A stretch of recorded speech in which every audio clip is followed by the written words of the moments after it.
এসে কইলাম বাড়িতে এসে খাইতে গেলে আবার কামের দেরি হইব, সন্ধ্যা হয়ে যাবো কাম করতে করতে। আচ্ছা ঠিক আছে, আমি নিয়ে আসুমনি, চিন্তা করো না। দেরি করো না কইলাম। আর আমি কিন্তু দুপুরবেলা তাড়াতাড়ি চলে আসবো, রান্না বান্নাটা ঠিকঠাক মতো কইরা রাখো। ঠিক আছে চলো।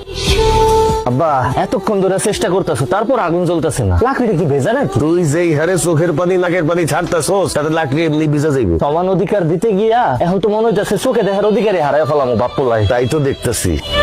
আবার জ্বলছে জ্বলছে জ্বলছে, ধাক্কা দাও ধাক্কা দাও, জোরে ধাক্কা দাও।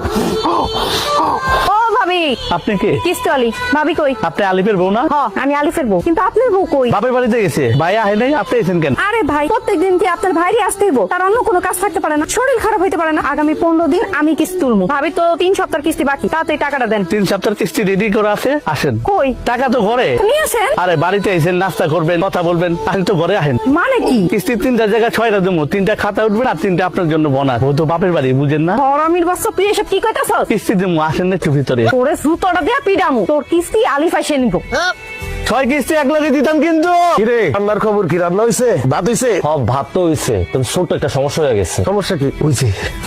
করছস নাকি? তুই তো সব ভাত ফেলাই দিছস। এখন আমি তোর মাল লেগে কেমনে ভাত নিয়ে যাবো? তাহলে তো দুপুরের মধ্যে খাবার নিয়ে যেতে কইছে। এ আব্বা, আমি তোমার একমাত্র পোলা, ভাতের মার গাল থেকে আমার হাতটা পুড়ে গেছে, সেটা নিয়ে তোমার কোনো চিন্তা নাই। তুমি আসো, মার লেগে কেমনে ভাত লয়ে যাবে সেই চিন্তা লইয়া। তোর মার ভাত যদি আমি সময় মতো না নিয়ে যাই, তুই জানোস আমার খবর করে দিব। বউয়ের শাসন কি জিনিস, বউয়ের যন্ত্রণা কি জিনিস, তুই কি বুঝবি? এমন কইরা কইতাছো মনে হইতাছে তোমার একারই বউ আছে, আমার বউ নাই। আমি তারে কেমনে খাবার দিব সেটা কও, এটা বুদ্ধি দাও। এক কাম কর, উঠা মাটির থেকে সব ভাত উঠে ধুয়ে ফেলা। এই ভাতে ওকে খাওয়াবো, আমরা পরে রান্না করে খাবো। ঠিক আছে। তরকারির অবস্থা কি তোর? দেই তরকারি রান্না শেষের পথে, লবণটা দেখো তো। দেই লবণ হয়েছে।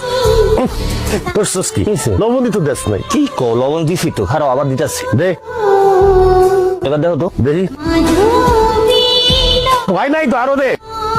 এবার দেখো, হুসকেন সব হারাইয়া ফেলাইছো। তুমি তো একই চামচের থেকে বারবার লবণ চাইকা দেখতেছো, লবণটা হইবটা কেমনে? এখান থেকে দেখো, পাতিল থেকে দেখো, দেখো ঠিক আছে। ইয়াল্লাহ, এত লবণ দেয় মানুষ? তুমি নিজেই তো আমার লবণ দিতে কইলা, তাহলে এখন কি করুম? পানি দে, বাইন্ডাল।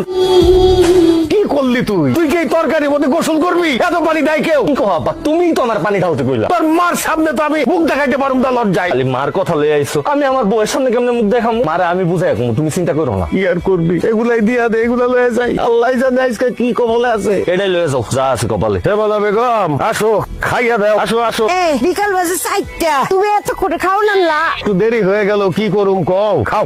কামাক গেছেন আমার? মোরে কামাক গায় নাই, একটু ঠিক মতো কাম করতে হইব। আমার কাম আমি বুঝুম। আর দুইয়া তুমি আমার সাথে খায় না? কে খাইতে হইব? তুমি প্লেটে খাও আর আমি বাটিতে খাইতেছি। প্রথম রান্না করছি তো, এর লিগে একটু বড় সুস্বাদু হয়েছে।